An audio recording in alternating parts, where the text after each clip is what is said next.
अब है next question, अगला क्वेश्चन नंबर 1। ये सॉरी एक्सरसाइज कौन सी है? 9.2।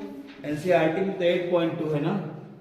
नहीं सर, इनके में जो 9 पॉइंट है वो मेरे में 8 पॉइंट है। आपका जो मेरी छोटी ली बुक है उसमें 10.2 चल रहा है। अच्छा नहीं, ये एग्जैक्टली जो है जो एनसीईआरटी बुक है ना, Yes, ये sir। रेफरेंस बुक है आपकी। एनसीईआरटी बुक में जो है वो 8 पॉइंट मतलब 8 चैप्टर है, ये चैप्टर 8 होता है, ठीक है। इसीलिए देखा होगा जो वीडियो पे पढ़ा है वो 8 पॉइंट करके पढ़ा होगा। Yes sir. एक्सरसाइज 8 पॉइंट करके है ना एनसीईआरटी से। तो देखो अब ये है क्वेश्चन नंबर 1 के 3 पोर्शन मैंने बता दिए थे। अब ये फोर्थ वाला है। फोर्थ में देखो sin 30 plus tan 45 minus cos 60 degree, sec 30 plus cos 60 plus cot 45। क्या करना है, फटाफट सबकी वैल्यू रख दो। sin 30 की कितनी होती है? 1/2 होता है। Yes sir. फिर tan 45 की वैल्यू 1 होती है। Yes sir. cos 60 की कितनी होती है? cos 2√3। अच्छा 2√3, ये कौन सी 2√3 कहाँ होती है? 2/√3। हाँ ऐसे बोलते हैं, 2/√3 हो गया। फिर sec 30 का देखो कितना है? सर sec 30 का 2/√3। हाँ 2/√3 हो गया। फिर cos 60, cos 60 सर 1/2। हाँ cos 60 जो है वो 1/2 होगा, 1/2 और फिर ये 1 हो गया। सॉल्व करो जरा, देखो इतने को पहले अगर हम देखते हैं, इस इतने पोर्शन को, इस वाले को देखो पहले, इसको सॉल्व करो। 2 1 जा 2 प्लस 1 कितना होगा? 3/2 हो गया, माइनस 2/√3 ये बचा। यहां पे आ जाइए 2/√3 ऐसे ही रहने दो। इधर वाला देखो 2 1 जा 2 प्लस 1, ठीक है, तो कितना हो गया? 3/2। यहां तक समझ में आया? Yes sir. उसके बाद में सॉल्व कर दो। देखो इसका एलसीएम लेंगे तो आएगा 2√3, दिख रहा है? ये इधर मल्टीप्लाई हो जाएगा तो यहाँ पे आ जाएगा 3√3 आ जाएगा, माइनस 2 2 जा 4।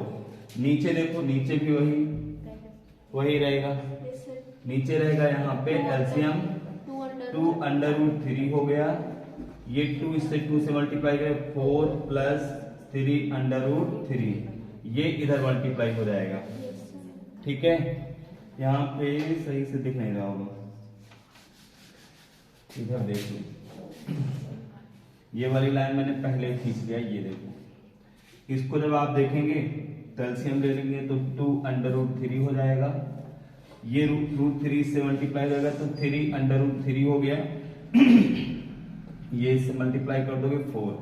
नीचे भी वैसे ही करना है, नीचे का एलसीएम 2√3 आएगा, 2 से 2 मल्टीप्लाई करेगा 4 हो जाएगा, और ये √3 जो है वो 3 से मल्टीप्लाई कर देंगे 3√3 हो जाएगा। अच्छा ये वाला कैंसिल हो जाएगा। क्यों? इसको जब यहाँ ले जाएंगे नीचे का ऊपर हो जाएगा, ऊपर का तो ऊपर नीचे कैंसिल हो जाएगा। अब मेरे पास जो बचेगा वो 3√3 माइनस 4 बच गया, ठीक है। और जो नीचे वाला है उसको हम ऐसे भी लिख सकते हैं 3√3 प्लस 4 ऐसे। अब देखो नीचे भी रूट लगा हुआ है, अगर रूट को मैं हटाना चाहूं तो हम क्या करेंगे? इसका परिमेयकरण करेंगे। परिमेयकरण करने के लिए क्या करना पड़ता है? 3√3 माइनस 4 हो गया, ये 3√3 ये हो गया, प्लस 4।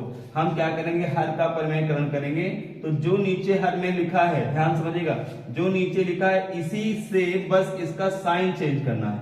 3√3 माइनस 4 से जब नीचे मल्टीप्लाई करेंगे तो हम ऊपर भी करेंगे। जब इस तरीके से मल्टीप्लाई करेंगे तो ब्रैकेट लगाना बहुत जरूरी है। ये हो गया, ये माइनस 4 हो गया। अब ध्यान से देखो, ऊपर वाला जो नंबर है ना, ऊपर वाला ये पूरा पोर्शन यहां से यहां तक, यहां से यहां तक पूरा एक जैसा दिखता है। तो जो चीज एक जैसी दिखती है उसमें होल स्क्वायर लग जाता है, उसमें क्या लग जाएगा? Whole square. और यहाँ एक बार प्लस में एक बार माइनस में, तो यहाँ पे एक बार प्लस में एक बार माइनस में है, तो ये a प्लस बी और a माइनस बी का बन जाएगा। पहले इतना नोट कर लो फिर आगे करें, जगह नहीं। देखो मैं इसको रफ करके इसको इधर लिख लेता हूँ।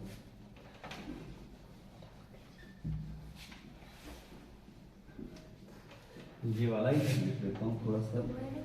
3√3 माइनस 4 फिर है 3√3 माइनस 4 अपॉन 3√3 प्लस 4 हो गया और 3√3 माइनस 4 ये देखो। अब इसमें जब हम करेंगे ऊपर का देखो पूरा एक जैसा है, इसका मतलब थ्री अंडर रूट 3 माइनस 4 आप होल स्क्वायर बनेगा। ये बनेगा एक बार प्लस में एक बार माइनस में जब होता है तो एक आइडेंटिटी आपकी होती है a प्लस बी और a माइनस बी आप a square minus B square. देखो दोनों वैल्यू सेम है, बस साइन चेंज है। तो पहले का स्क्वायर करेंगे अंडर रूट 3 आप 3 का स्क्वायर करेंगे माइनस सेकेंड वाले का स्क्वायर करेंगे, ठीक है। फिर अब देखो इसको सॉल्व कर दीजिए। इसको जब सॉल्व करेंगे तो ये देखो a माइनस बी आप होल स्क्वायर फॉर्मूला यहाँ पे लगेगा। वो क्या होता है a माइनस बी आप होल स्क्वायर का मतलब a square plus B square minus 2ab ये वाला, ठीक है। तो अब क्या करेंगे, पहले आप क्या करो, देखो एक a है, पहले a का स्क्वायर फिर b है फिर b का स्क्वायर, फिर दोनों का मल्टीप्लाई करके 2 से मल्टीप्लाई कर देना।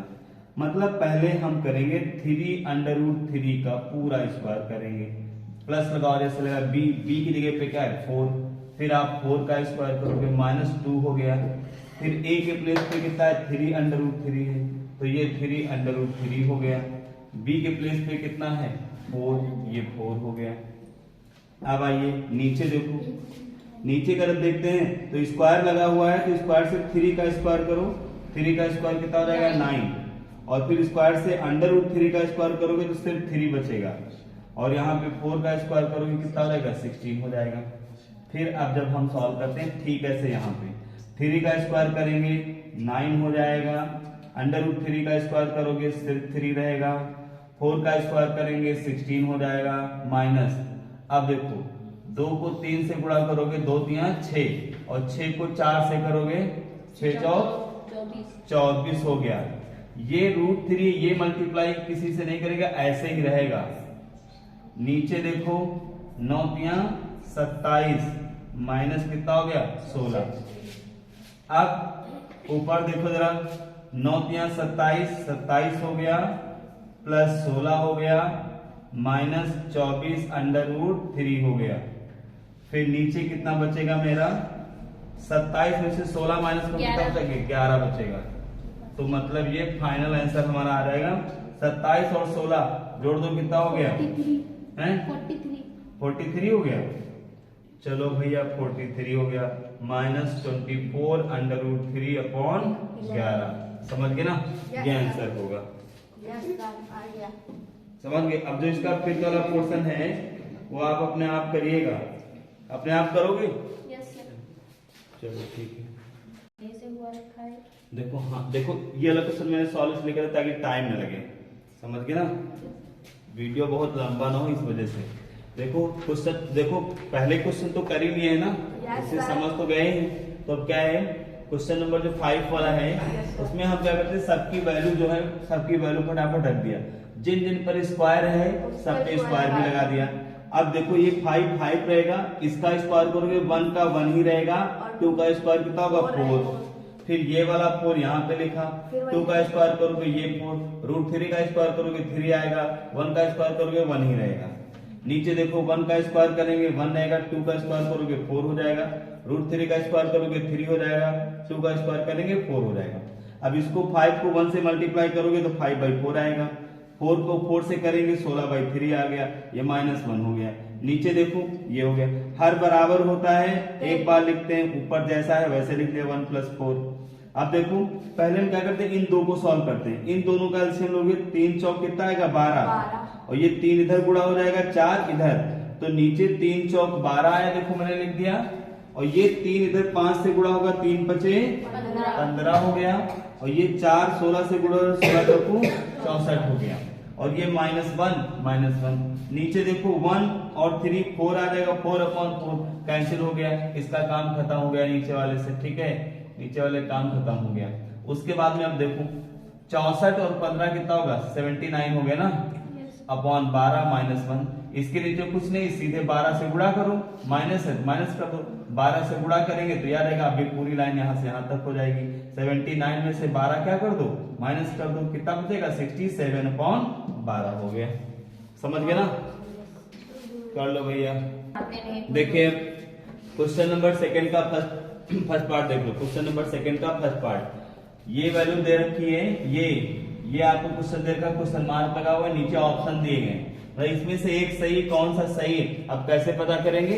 एक काम करो, इसकी वैल्यू निकालो टोटल, और फिर वो वैल्यू जो निकले वो देखो इनमें से किसकी होती है, जिसकी होगी वही सही हो जाएगा। तो हम क्या करेंगे, सबसे पहले इसको जब सॉल्व करोगे तो देखो 2 tan 30 degree upon 1 plus tan square 30 degree. अब देखो 2 हो गया, tan 30 की वैल्यू होती 1 अपॉन √3, यस सर। यहाँ ये 1 प्लस फिर tan 30 मतलब 1 अपॉन √3, बट इस बार स्क्वायर हो जाएगा नीचे, देखो क्या लगा हुआ है स्क्वायर। अब इसको जब आप सॉल्व करोगे तो ये हो जाएगा ऊपर 2 अपॉन √3, 2 अपॉन √3 हो गया। नीचे देखो 1 रहेगा, 1 का स्क्वायर करोगे 1 होगा, √3 का स्क्वायर करोगे सिर्फ 3 आएगा।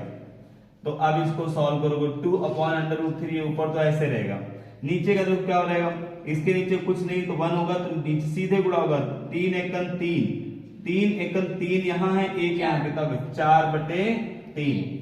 अब क्या करना है, 2 अपॉन √3 है, इस वाले पोर्शन को हम क्या करेंगे, यहाँ लाएंगे ऊपर, यहाँ पर लाएंगे। तो जब ये वहां पे लाते हैं तो नीचे का ऊपर, ऊपर का नीचे हो जाता है, व्युत्क्रम हो जाता है इसका, ये हो गया। अब देखो 2 एकम 2, 2 दूना 4 हो गया, ठीक है, 2 एकम 2, 2 दूना 4।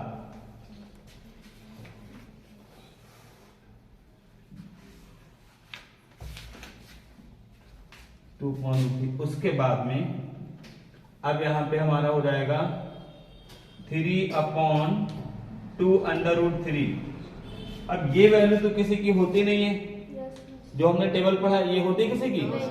तो एक काम करते हैं, अभी इसको सॉल्व कर सकते हैं, क्या, परिमेयकरण कर लो। परिमेयकरण करने में क्या है, जिस पे रूट लगा है सिर्फ उसी से ऊपर नीचे मल्टीप्लाई करेंगे, समझ गए ना? परिमेयकरण करने पर जिस पे रूट लगा है उसी से ऊपर नीचे हम मल्टीप्लाई करेंगे, तो 3 हो गया, 2 √3 हो गया, जो लिखा था वो लिख लिया। अब देखो √3 से ही हम क्या करेंगे, यहाँ नीचे मल्टीप्लाई करेंगे और यहाँ पर भी करेंगे √3 से। अब जब इसको मल्टीप्लाई करोगे तो 3 √3 आएगा, नीचे देखो 2 रहेगा, ठीक है, ध्यान से देखो। और जब √3 को √3 से जब हम करेंगे तो 3 बचेगा, ठीक है, और 3 से 3 क्या हो जाएगा, कैंसिल हो जाएगा, बचता है √3/2, है ना? अब √3/2 किसकी वैल्यू होती है, sin 60 की होती है, तो भैया sin 60 आंसर होगा इसका मतलब, ठीक है। लिख देना यहाँ पे, लिख देना इधर, लिख देना बिकॉज sin 60 इक्वल √3/2, ठीक है, इसलिए वैल्यू के, हाँ ऑप्शन टिक लगाना है तो कोई बात नहीं, ऐसे लगा देना, ये वाला सही। समझ गए कि नहीं? Yes sir. तो ऐसे सेकंड वाला कर लोगे? Yes sir. बताना पड़ेगा सर, कर लेंगे सर, इसमें माइनस दिया गया होगा। कर लो, तो माइनस दिया गया तो क्या हुआ, इसमें क्या है, क्वेश्चन नंबर 3 सुनो, हाँ ये देखो सेकंड वाले में भैया मैंने ये क्वेश्चन है, आपको क्या करना है, tan 45 tan 45 की वैल्यू रखना है, कुछ है नहीं, 1 रखोगे स्क्वायर करोगे 1 ही आएगा, यहाँ 1 रखोगे स्क्वायर करोगे 1 ही आएगा, माइनस करोगे 0, 0 को 2 से डिवाइड करो 0 आएगा, बहुत आसान सा हो गया। तो डी ऑप्शन सही है, इसमें डी वाला जो है वो 0 है। क्वेश्चन नंबर 3 वाला देख लो, ये इतने ऑप्शन दिए गए, कौन सा सही है, तो एक काम करो इसको सॉल्व कर लो जरा। यहाँ पे sin 2a और 2 sin a है। अभी आप लोगों ने एक आइडेंटिटी ऐसी है, एक फार्मूला है जो आपने पढ़ा नहीं है, उसको मैं बता दूंगा। वो क्या है, एक फार्मूला होता है कि sin 2a का फार्मूला होता है, ये होता है 2 sin a और cos a, ये होता है, ठीक है, ये ध्यान रखना। sin 2a का ये फार्मूला होता है, जहां पे sin 2a लिखा हो 2 sin a cos a लिख सकते हो, तो यहां पर भी देखो हम लिख सकते हैं 2 sin a और फिर यहाँ पे cos a, यहाँ पे है 2 sin a हो गया। अब जरा देखो इसको अगर यहां से नीचे लाओगे ना तो डिवाइड में आएगा, ये और ये क्या हो जाएगा, कैंसिल, तो ये और ये कैंसिल हो जाएगा, तो यहाँ बचेगा 1। इसका मतलब cos a इक्वल कितना आ गया, 1। अब 1 कितने cos की वैल्यू होती है, cos जीरो की, cos जीरो की।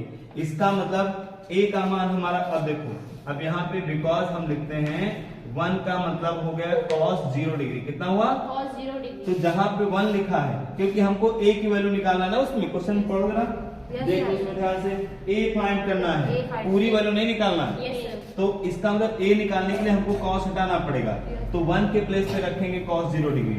तो यहाँ मैंने लिख लिया भैया cos a, 1 की जगह पे लिख लिया cos 0 डिग्री, और ये cos क्या हो जाएगा? कैंसिल हो जाएगा। करना नहीं, कंपेयर किया जाता है, काटना नहीं, ठीक है? ठीक है, तुलना की जाती है कि a के प्लेस पे क्या है? 0, तो a इक्वल क्या निकलेगा? 0 डिग्री निकल आएगा। यही आंसर हो गया। समझ गए ना? Yes sir. सर साइन बराबर 0 आंसर आएगा। साइन बराबर 0? नो सर, मतलब ये साइन। उसके बाद में देखो ये वाला क्वेश्चन नंबर कौन सा है? 4th वाला। अब इसको सॉल्व कर लेते हैं। इसमें 2 tan 30 होता है 1/√3। फिर देखो यहाँ पे 1 माइनस, यहाँ पे tan 30 फिर 1/√3, ये हो गया, स्क्वायर लगा दो। जब इसको हम सॉल्व करेंगे तो यहाँ पे आएगा 2/√3 आएगा, नीचे 1 माइनस 1 का स्क्वायर 1 ही रहेगा, √3 का स्क्वायर करोगे 3 हो जाएगा। अब इसको जब आप सॉल्व करोगे तो 2/√3 ऊपर का ऊपर ही रहेगा ऐसे, 3 एकन 3, यहाँ 3 हो जाएगा, ये -1 है, 1 माइनस कर दोगे कितना बचेगा? 2/3। अब देखो ये इधर ले आओ, 2/√3 है, ऊपर वाला ऐसे रहेगा, नीचे वाला जाएगा उल्टा हो जाएगा। तो ये भैया हो जाएगा 3/2, 2 से 2 कैंसिल हो गया। अब मेरे पास जो वैल्यू आई 3/√3, ये तो किसी की होती नहीं है, तो परिमेयकरण कर देंगे। Yes sir. तो हम क्या करेंगे, यहाँ से परिमेयकरण समझते हैं, सब 9th में सिखाया जा चुका है। Yes, sir. जो रूट, जिस पे रूट लगा है उसी को मल्टीप्लाई करोगे तो रूट हट जाएगा। तो ऊपर बचेगा 3/√3 बचेगा, नीचे रूट से रूट हट जाएगा, सिर्फ 3 बचेगा, और 3 से 3 उड़ जाएगा, मतलब कट जाएगा। अब ये √3 किसकी वैल्यू होती है? इसमें से tan 60 की होती है। √3 किसकी होती है? इसका मतलब हमारा जो आंसर है वो tan 60 होगा। कौन सा होगा? ऑप्शन सी सही है। ठीक है, नोट डाउन कर लो, फिर नेक्स्ट बता देते हैं। अब देखो क्वेश्चन नंबर 3 में ये आपको दे रखा है 2 इक्वेशन, एक ये और एक ये, और फिर उन्होंने क्या है a एंड b की वैल्यू फाइंड करना है। तो जब हम सॉल्व करते हैं तो हम लिखते हैं tan a प्लस b। अच्छा, वहां पे दिया गया है ab की जो वैल्यू है 0 से 90 डिग्री के बीच वाली है, ठीक है? नहीं, a प्लस b का जो सम है और a है ग्रेटर, तो देखो tan a प्लस b क्या है? √3। अब a प्लस b तभी सॉल्व कर पाओगे जब tan हटेगा। √3 कितने tan की वैल्यू होती है? बिकॉज √3 जो होता है tan 60 की वैल्यू होती है। किसका होता है? tan 60 की। तो यहाँ पे tan लिखो, a प्लस b लिख लो, जहां पे √3 है वहां पे आप लिखेंगे tan 60 डिग्री। अब देखो आप क्या करोगे, जब इसको कंपेयर करोगे, तुलना करोगे, tan की जगह पे tan है और a प्लस b की जगह कितना है? 60। इसका मतलब a प्लस b इक्वल क्या निकलेगा? 60। ठीक है, इक्वेशन 1 बन गई। ऐसे ही हम आएंगे tan a माइनस b में, उसमें देखो 1/√3 है। अब यहाँ पर फिर हमें पता है 1/√3 क्या है? tan 30 की वैल्यू है। ये है भैया tan 30 डिग्री। तो इसका मतलब फिर यहाँ पे लिखेंगे tan a माइनस b, जहां पे 1/√3 है वहां पे लिखेंगे हम tan 30 डिग्री। अब दोनों तरफ तुलना करोगे तो a माइनस b हमारा निकलेगा 30 डिग्री। समीकरण ये 2 होगी। अब आपने क्या है, रैखिक समीकरण सॉल्व करना सीखा होगा। हम a b की वैल्यू निकालते हैं, तो हम लिखेंगे समीकरण 1 व 2 को जोड़ने पर, तो a क्या है? a प्लस b बराबर 60 डिग्री, नीचे वाला है a माइनस b इक्वल कितना है? 30। अब आप देखो ये प्लस का माइनस का कट गया, a कितना हो गया? 2a, ये दोनों जोड़ेंगे कितना हो जाएगा? 90 हो गया। अब a का मान निकालोगे 90/2, काट दो, कितना निकला 45। तो a का मान कितना हो गया, 45। a का मान निकल आया। Yes, sir. a का मान समीकरण 1 में रख दो, a का मान समीकरण 1 में रखने पर, ठीक है। समीकरण 1 देखो ये है, a की जगह पे रखो 45, फिर जहां पे b है वहां पे कुछ नहीं क्योंकि b ही निकालना है, और फिर आगे कितना है 60 है, तो ये 60 हो गया।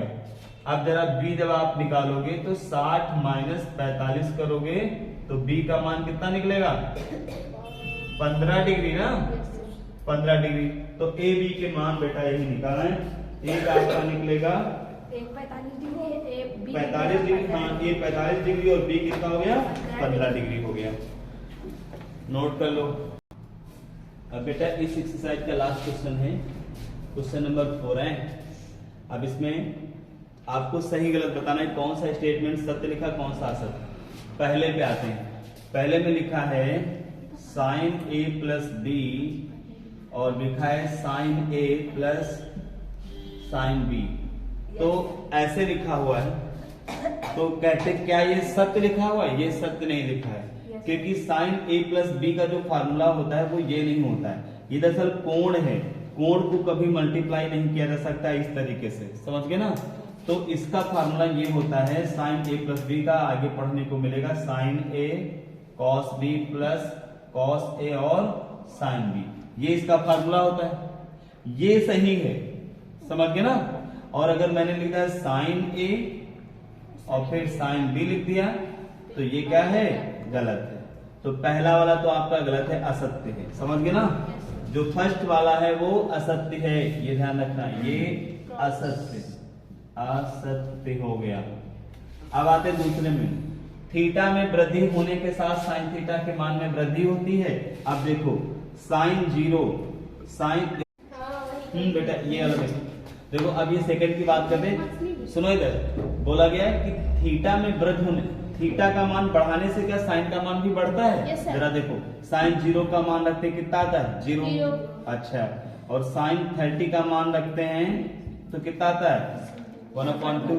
देखो कोण का मान बढ़ रहा है ना, ये 0 था, ये कितना हो गया 30, 0 से 30 कोण का मान बढ़ रहा है ना, तो ये पूरा साइन का मान भी क्या हो रहा है बढ़ रहा है ना। तो ये वाला सत्य है, ये क्या है सत्य है। देखो साइन 0 का मान 0 होता है, साइन 30 का मान कितना हुआ 1/2। अभी और बढ़ते जाओगे साइन 90 जब करोगे ना तो मान कितना आ जाएगा 1। तो देखो जैसे जैसे ये 0 30 45 ऐसे 90 बढ़ रहे हैं, वैसे इसका भी मान क्या हो रहा है बढ़ रहा है। तो साइन थीटा का मान बढ़ाने से पूरे साइन का मान भी क्या होता है बढ़ता है। अब आता है ये वाला, ये आपका थीटा में वृद्धि होने से कॉस का मान, देखो तो हम बात करते हैं कॉस 0 का, कॉस 0 की वैल्यू क्या होती है 1, ठीक है। फिर उसके बाद में कॉस 30 डिग्री का मान कितना होता है √3/2। फिर आप आइए कॉस 45 का मान कितना होता है 1/√2, ऐसे साइन में भी कर सकते हैं। और फिर कॉस 60 का मान कितना आता है 1/2, और कॉस 90 की वैल्यू कितनी आती है 1, सॉरी 0 आती है ना। तो देखो अब क्या है, जैसे जैसे थीटा के मान देखो बढ़ रहे हैं वैसे इधर का मान क्या हो रहा है कम हो रहा है, घट रहा है ना। तो इसका मतलब ये हो गया कि कॉस में क्या होता है थीटा का मान बढ़ने से पूरे कॉस की वैल्यू क्या होती है कम होती है। तो ये गलत लिखा है, थीटा में वृद्धि होने के साथ कॉस थीटा के मान में वृद्धि नहीं होती कमी होती, तो ये गलत लिखा है, ये हमारा हो गया असत्य हो गया। फिर उसके बाद में क्वेश्चन नंबर 4 वाला देख लो है।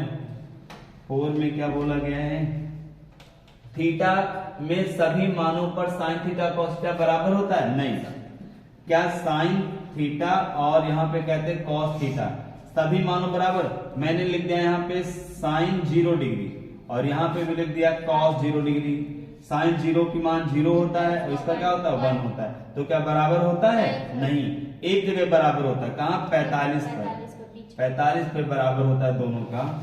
ठीक है, क्योंकि इसका भी होता है 1/√2, इसका भी 1/√2। ऐसे कुछ कुछ वैल्यू पर क्या होगा, बराबर होगा, सब पर बराबर नहीं होता है। तो कहते हैं थीटा में सभी मानों पर साइन थीटा और कॉस थीटा बराबर होते हैं, नहीं, ये भी असत्य है, ये गलत लिखा है। फिर उसके बाद में आते हैं इस वाले पे, a का मान 0 डिग्री पर कॉट परिभाषित है कि नहीं। तो देखो भैया कॉट a है, अब आप क्या करोगे, कॉट a का मान क्या है 0, आप 0 रखो, ठीक है। कॉट 0 की वैल्यू कितनी होती है, देख लो भैया, तुम लोग गड़बड़ करने लगते हो। कॉट 0 देखो अच्छे से, अपरिभाषित होता है। हाँ इसमें है परिभाषित है तो अनंत आता है, इनफाइनाइट आता है, क्या आता है अनंत। टेबल में देखो, तो ये अपरिभाषित है, Yes, sir. और ये कहते हैं परिभाषित नहीं है ना, तो ये अलग सत्य लिखा है फिर, है ना, परिभाषित नहीं होता है, ये भी लिखे हैं परिभाषित नहीं, सत्य है। तो ये हो गया त्रिकोणमिति की यह एक्सरसाइज आपकी खत्म हो गई। अब आगे वाले की तैयारी करेंगे, अभी जो है अब इतना रखो, ठीक है।